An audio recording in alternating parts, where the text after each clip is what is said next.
Hey guys, Boy601, and today we're going to be taking a look at Battlefield 1 and the Apocalypse DLC. This is kind of my review on the overall Apocalypse DLC, the new maps, the new mode, the new weapons, so stay tuned if you want to hear my thoughts.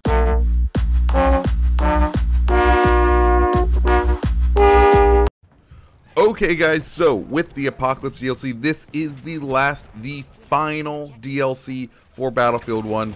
Over a year later after the game's release, and I think they did a pretty good job. Now, there is one major thing we do have to talk about, a kind of elephant in the room, and that's the micro stutter issue that this latest patch has introduced. Unfortunately, I can't really speak to it. I don't really see it. I'm on the Xbox One X, and it either I'm really bad at detecting these things, or it's not affected on the Xbox One X. Either way, I'm having a great time with this DLC. I know that is not the case for a lot of people, especially over on the PC, but I won't really talk about that today. Moving on, let's talk about the new maps. Now, there are 5 new maps, 2 of which are for the new mode and are exclusive to that new mode, and you'll figure out why in a second, and 3 of which are regular overall maps. And let's talk about those first. First off, we have Passchendaele, or Passchendaele? I don't know how to exactly say it, but I'm going to call it Passchendaele because that seems like the Americanized version and way to say it. Basically, this is what you expect when you think of a World War I map. It is destroyed trenches. It is the middle of no man's land. It is chaos and mud and dirt and fire and gas, and I really like the theming of this map. This is a beautiful map on that side. Now, as far as the flow of the map goes, it's a little, I don't know, too wide or too I don't know what it is, but in this map, basically what happens is both teams form 2 hordes and they play Ring Around the Rosie, and the best team to play Ring Around the Rosie wins. You basically just 2 clumps that follow each other around the map, capturing points, and then like somewhere in between they do some fighting, but a lot of the time it's going to be a lot of 1 team clumps here, 1 team clumps here, and if someone decides to try to stay and defend a map, they get overrun by a horde of enemies, which doesn't make for the best gameplay sometimes, but it can be fun when the 2 teams actually stay in kind of static positions and you are assaulting those places. The next map is Caporetto. It's kind of like on the side of a mountain. I think this is my least favorite of the new maps. It's definitely interesting. It's still beautiful. But it's just not something that I fully enjoy. I fully like. Feels solid overall. There's definitely some good objectives, and like there's good rock cover, and there's some good play for those scout players out there. But overall, not my favorite. Now, on both Passchendaele and Caporetto are featured the new Livens Projector. It's a new kind of stationary kind of weapon that shoots gas onto certain points in the game, and it's really cool. It's a gas mortar system essentially. It's a lot of fun.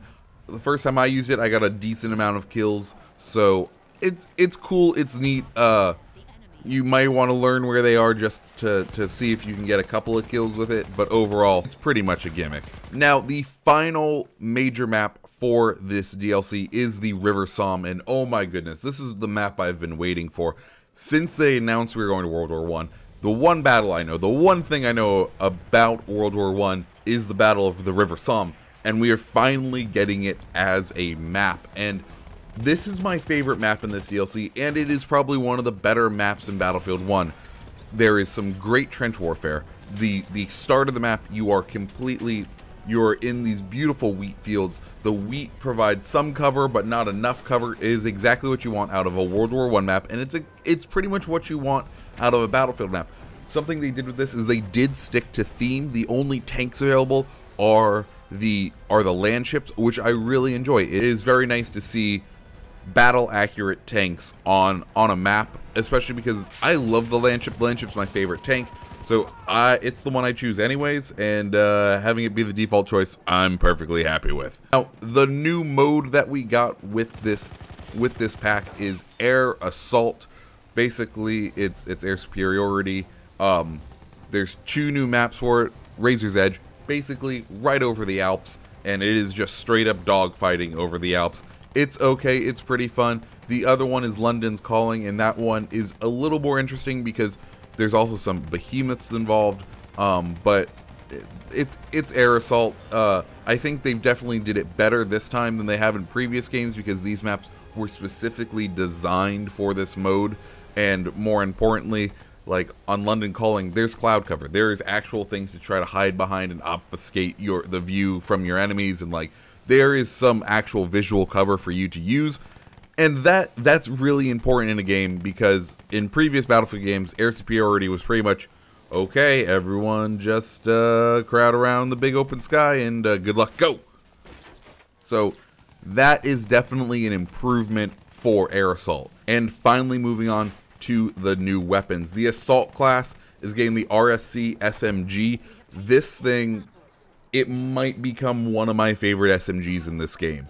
I play assault a ton, and this thing hits like a truck. It's almost like the Bulldog from Battlefield 4, except you only get 9 shots. The Rsc, it was based off of basically the Sure Show or the Rsc that the medic has. Basically, it's the same action as those, but in an SMG. It was designed for tank crews, and it's fantastic. Super high recoil, amazingly high recoil, and you will only be able to kill like one person. There's a tiny magazine on it, but it does a very good job at killing that one person, and it can do it at a surprising range as well. So overall, I am loving the Rsc SMG. Now on to the medic gun. The new medic gun is the Howl Automatic. What the Howl Automatic was in real life, it was a semi-auto conversion for the standard infantry Enfield rifle of the British. This thing never really got past the prototype phase. Like there was very limited number made, and let me just say, you feel like a pirate when using it, and you'll see why. Your whole right-hand screen gets blocked because of how this weapon was set up. The iron sights are off to the left-hand side of the gun, kind of like a Bren gun or the Madsen, but they're really far off. They're increasingly far off, and it's very off-putting using the standard sights for the Howl Automatic. I much prefer the AA sights. I think they do a lot better job of cleaning up that sight picture and letting you pick people off.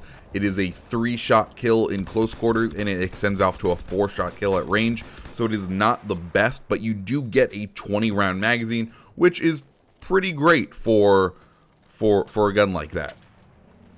Now on to the support class. The LMG 0818, not exactly a new gun. We've gotten it this whole time as a sentry class. However, it is now able to be used by the support class. It's pretty good. It's very run-of-the-mill large magazine LMG, which at the beginning of the game we did have a distinct lack of them. However, now with the last like 3 DLCs, we've gotten the high fire, the high capacity LMG. And this one slots right in. It feels good. It feels decent. It's definitely at home putting a bipod down and just picking people off at range. That's exactly what it should be used for, and it's really good at it. Like, no surprises there. On to the Scout class. Now, the Scout class got 2 different guns. All the other ones have a standard factory variant, and then they have another variant of that same gun.